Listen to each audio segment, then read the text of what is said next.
ধান দেখতেছেন এগুলা চীনা হাঁসের খাবার।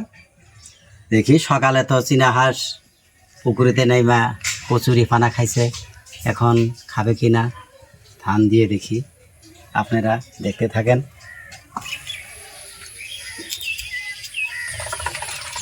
আপনারা ছোটো খাটো খামার যাই করেন, খামার করার আগে এগুলা নীতি নিয়ম মাইনা চলবেন। দেখবেন কিছুগুলো আপনি খামার করছেন, হয়তো আপনার গ্রামে পাশে হয়তো সাধারণভাবে 2টা 4টা 5টা 10টা 20টা 50টা, কিন্তু সাধারণভাবে হাঁস কিন্তু ছাইরা পালে, আপনার মতন খামার আকারে পালে না। যে কথা হয়েছে, তারা কিন্তু হাঁসের কোনো তোর যত্ন করে না, কখন কি খাবো না খাবো এগুলার চিন্তাধারা নাই।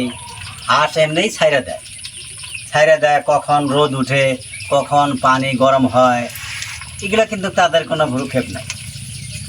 তো তাদের হাঁস কিন্তু ওই তো গরম পানিতে ছাইরা দিল, কিন্তু 20টা ছাইরা দিল, দেখা গেল গরম পানিতে ছাইরা দিছে, আর 5টাই আসলো না।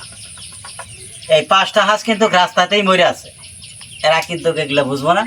আপনার যে খামার আছে, ডাইরেক্ট আপনার সরাসরি আপনার বাড়িতে আসবো, বাড়িতে এসে কব যে ভালো কি মন্দ, আপনার বাড়িতে আমার হাঁস আছে নাকি। কিন্তু এই ধরনের মানুষ বাড়িতে আপনারা ঢুকবার দিবেন না, কেননা তাদের তো কোনো মেডিসিন ইউজ করে না। হ্যাঁ, ওনার একটা হাঁস মারা গেল, হাঁসটা ফালাই দিয়ে ডাইরেক্ট আপনার সরাসরি আপনার খামারে ঢুকবে, আপনার খামার একেবারে বরবাদ হয়ে যাবে। যার জন্য আপনার করে করার জন্য অনুরোধ করছি, আপনারা যারা সাধারণভাবে হাঁস পালন করে, তারা ভ্যাকসিন কিচ্ছু দেয় না, বা ওই ধরনের নিয়ম নীতি মাইনা চলে না, ওদেরকে বাড়িতে ঢুকতে দিবেন না। আসুক, মানুষের বাড়িতে মানুষ আসবই, মানুষ আসা কোনো বাধা না। কিন্তু কথা হয়েছে এই যেন কারো খামারে ঢুকতে দিবেন না, তাহলে কিন্তু আপনি খাতির করলে কিন্তু আপনি ফকির হয়ে যাবেন। যার জন্য বলছি। আরেকটা কথা, যেমন এই আমি আজকে এই বর্তনটাতে চাউল দিছি, এই যে চাউলগুলো খাইছে, হ্যাঁ চাউলগুলো খাইছে, হয়তো সারাদিন খাইলো, এই আদারটা আবার রয়ে গেল। এই আদারটা করবেন কি, ফালাইয়ে দিবেন কালকে।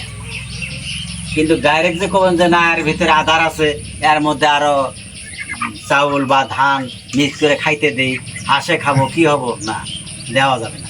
মোট কথার পর বাসি খাওয়া হাঁস খেয়ে খাওয়ানোই যাবে না। বাসি খাওয়া তো দূরের কথা, এই বর্তনটা আদার তো ফালাই দিবেনই, বাসি খাওয়াগুলো ফালাই দেবেন, আবার বর্তনটা ভালো করে সাফা করে আবার নতুন করে আদার দিবেন। ধান দেন, চাউল দেন, গুঁড়া দেন, দানা দেন, যাই দেন। হ্যাঁ, আমরাও এটাই করি। যেমন এই যে ধান দিছি, ধানগুলা কিন্তু হয়তো সারাদিনে যদি খাইয়া শেষ করে ভালো কথা, আর যদি খাইয়া শেষ না করে তাইলে আমরা কালকে এই ধানগুলা আর দিব না। এই বর্তনটা ভালো করে সাফা করবো, সাফা করে আবার নতুন খাবার দেবো এই বর্তনটার মধ্যে। ধরেন যে কথা হইলো, আমিও একটা বড় সড়ো খামারি না, যদিও না, তে মনের ভিতরে আশা আছে। এই যে দেখেন যে ঘরটা বানাইছি,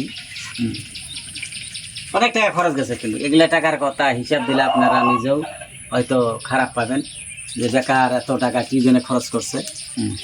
উপরেও আরেকটা তালা আছে, নিচে যেমন হাঁস, রাজা হাঁস, চীন হাঁস রাখবার জন্য জায়গা বানাইছি, বা বানাইনি এখনো, বানামু। আর উপরে যেমন নাকি আপনার লোকাল মুরগি, টাইগার মুরগি, হয়তো কবুতর, কোয়েল পাখির পালার আশাও আছে, কয়েকটা রুম আছে উপরে। যাই হোক, আপনারা যেটাই করেন ডাক্তারের সাথে যোগাযোগ করে করবেন।